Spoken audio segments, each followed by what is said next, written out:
सच का सफ़र इस्लामाबाद में जारी है और न्यूज़ वन की टीम के साथ मैं इस वक्त रवां दवा हूँ एक ऐसी मंजिल की तरफ जहाँ एक आलमा फाजला अपने 3 नन्हे मासूम बच्चों के साथ हमारी मुंतज़िर है। ज़िंदगी की डोर पैर में ऐसी उलझी कि आज ना हाथ बाग पर है ना पा है रकाब में। इस पढ़ी लिखी खातून के साथ क्या हुआ, तफसीलात जानने के लिए सच के सफ़र में मेरे साथ रहिएगा।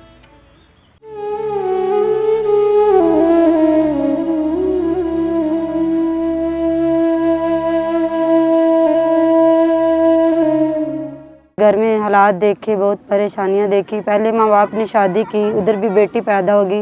उन्होंने कहा कि हमारे ख़ानदान में बेटे पैदा होते हैं। बेटी की वजह से परेशान रही। 14-15 दिन उसके बाप ने बेटी को नहीं देखा। फिर वहाँ से अम्मी लोगों के घर गई और उन्होंने मुझे 6 माह घर में रखा। फिर दूसरी तरफ शादी कर दी। पढ़ी लिखी हैं आप? हाँ जी। कितना पढ़ी हैं? एम.ए. अरबी और हाफ़िज़ कुरान किया हुआ है, अरबी फाजिल किया हुआ है, उसके साथ वफा कामा खासा का पूरा कोर्स किया हुआ मैंने। आप तो अच्छी खासी तालीम याफ्ता खातून हैं। बस बच्चे छोटे हैं, बाहर निकल के मेहनत भी नहीं कर सकती और माँ बाप ने इस तरह शादी किया है कि मेरे से 25 साल बड़े हैं वो। ये माँ बाप ने दूसरी जगह शादी की? हाँ जी, पहली तो हम उम्र। अच्छा, पहली शादी आपकी इसलिए ख़राब हो गई कि आपने बेटी पैदा कर दी? हाँ जी, तो उन्होंने इस वजह के कि हमारे ख़ानदान में बेटे हैं, इसकी बहन की भी बेटियाँ हैं। तो आपके कंट्रोल में था तो आपने बेटा क्यों नहीं पैदा किया? इस वजह से कि वो कहते थे इसकी बहन की बेटियां, पीछे भी ये बहनें हैं और इसके यहाँ भी बेटियां ही पैदा होंगी। वो तो अल्लाह ताला के इख्तियार में है, जिसको चाहे। वो मर्द की सवाबदीद पे है ना बहन। हाँ जी। उनसे आपने कभी आर्गुमेंट नहीं किया कि इसमें मेरा क्या कसूर है? हाँ, मैं ये कहती थी ना, कहते नहीं ये वजह है कि आपके ख़ानदान में ज़्यादा बेटियाँ पैदा होती हैं। अच्छा। दूसरे शौहर का सलूक कैसा था आपके साथ? सही था, जब किसी उम्र के हिसाब से अक्ल में कम थे, मगर बुढ़ापे के हिसाब से जब किसी के कहने पे लग जाते थे, फिर भी उन लोगों के ज़हन गंदे होने की वजह से लान तान।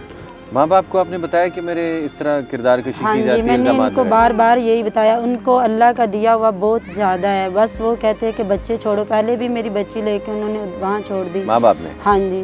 तो फिर कहते हैं इन बच्चों को छोड़ो और हमारे घर आ जाओ, आपके लिए रोटी बहुत ज़्यादा है, मगर मैं बच्चे नहीं छोड़ सकती। खानदान में और भी कोई पढ़ा लिखा है आपकी तरह? हमारे ख़ानदान में सारे पढ़े लिखे हैं। तो क्या पढ़े लिखे हैं कि आज आप एक शेल्टर हाउस में हैं? बस पढ़े लिखे हैं ना, बस माँ बाप सख्त है ना, जिस वजह से।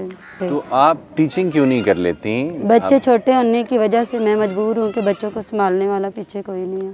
शौहर क्या कहते हैं, अब क्या होना चाहिए आपके साथ? शौहर यही बस जेठ और बड़े भाई की बातों में आकर उन्होंने कहा कि पहले शौहर से भी एक बेटी पैदा करने की पैदाश में आपको मारपीट हुई, तलाक हुई, दूसरे में 3 बेटियां हुई, फिर आपको ऐसा मामला फेस करना पड़ा। क्या समझते हैं, पहली क्यों आपके बात साथ ये है ऐसा? कि उन्होंने मेरी उम्र का तकाजा नहीं देखा और कुछ भी नहीं देखा कि इसकी उम्र और इसके खामद की 25 साल बड़ा होना है। जब मैं उनके साथ बाहर निकलूं तो लोग कहते हैं कि ये आपकी बेटी है या आपकी छोटी बहन है, इस तरह बोलते हैं। सलूक आपके साथ अच्छा था उनका वैसे? हाँ, सलूक सही करते थे, बस उम्र के तकाजे के हिसाब से। अब तो उनसे कमाया भी नहीं जाता। जब मैं मेहनत करने बाहर निकलती हूँ तो फिर दूसरे लोग। क्या किया जाए आपके लिए? सरकार से, माशरे से क्या दरख्वास्त की जाए कि आपकी ज़िंदगी बेहतर हो जाए, आपके बच्चों का मुस्तकबिल महफूज हो जाए? भी मुझे खतरा है ना, बाहर गई, इसलिए तो मैं बार बार, एक दिल करता है मैं चली जाऊँ, एक दिल करता है इधर, बस यही फैसले करती हूँ। घर में मेहनत की ये चीज़ें हैं, इतना कुछ बनाया है, वो कौन करेगा? उधर जाके मेहनत करूँगी, बच्चों को पढ़ाऊँगी, वो तो इतनी मेहनत नहीं कर सकती। ये भी खतरा है कि अब वापस जाऊँगी तो वो मुझे मार डालेंगे। ये ज़िंदगी में कुछ नहीं सोच रही हैं आप? कुछ नहीं मैं सोच सकती कि बाहर निकलूँगी क्या करूँगी, इधर आके क्या करूँगी, बच्चे छोटे हैं।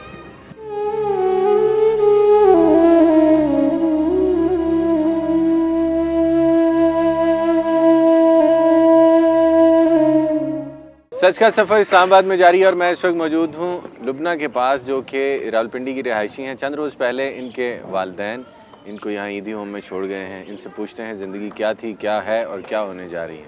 लुबना, यहाँ कैसे आई हो? बाजी छोड़ गई सब को। बहन भाई कहाँ हैं? घर में कितने बहन भाई हैं? 2 भाई। स्कूल गई हो? नहीं। क्यों? ना गई। किसी ने पढ़ाया नहीं? नहीं पढ़ाया। शौक था पढ़ने का? नहीं पढ़ाया। तो अब घर कैसे वापस जाओगी? यहाँ कब तक रहोगी? बाजी आएगी ले जाएगी। घर में क्यों नहीं रखते तुम्हें? वो भाई गाली करता है बहुत। आपको क्यों गालियाँ देता है? आप तंग करती हो भाई को? तंग करते हैं, गाली से हम देते। लुबना किसी जहनी मर्ज की वजह से बहुत तफसीलात नहीं बता सकती, लेकिन ऐसे बच्चे जो कि नफ्सियाती उलझनों का शिकार होकर जहनी तौर पर बिल्कुल एक ऐसी नहज पर चले जाते हैं कि उनका ज़िंदगी की तरफ लौटने का कोई सिलसिला बाकी नहीं रहता। इनका क्या होगा, सरकारी इदारे, समाजी इदारे ऐसे लोगों की देखभाल तो करते हैं, लेकिन सरकारी सतह पर हमारे यहाँ इदारे बहुत कम हैं। सरकार को ऐसे लोगों को नफसियाती मसाइल से निकालने के लिए ज़रूर कुछ देखना चाहिए।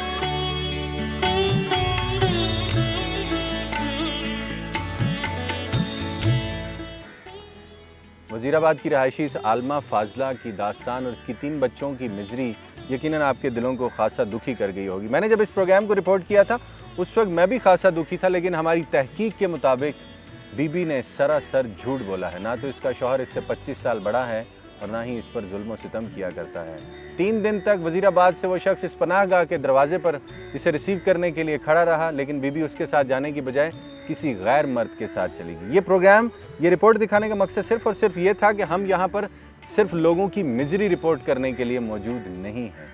बहुत सारे आंसुओं के पीछे झूठी दास्तानें भी हुआ करती हैं, जिसका एक बहुत बड़ा सबूत माजी में मुख्तारा माई है, जिसके हक में बहुत सारे जलसे जुलूस किए गए, बहुत सारी NGOs ने पैसे बनाए। बीबी आखिर में झूठी निकली। पाकिस्तान का इमेज तबाह हुआ, मुसलमानों का इमेज तबाह हुआ, हमारे मुआशरे का चेहरा मस्क किया गया। खुदा के लिए झूठे आंसुओं के पीछे छुपी हुई मकरू शक्लों को पहचाना कीजिए। बाकी तफसीलात क्या हैं और सच के सफ़र में कैसी कैसी स्टोरीज़ आपके और हमारे तवज्जो और इंसाफ की मुंतज़िर हैं, तफसीलात जानने के लिए मेरे साथ रहिएगा, लेकिन इस ब्रेक के बाद।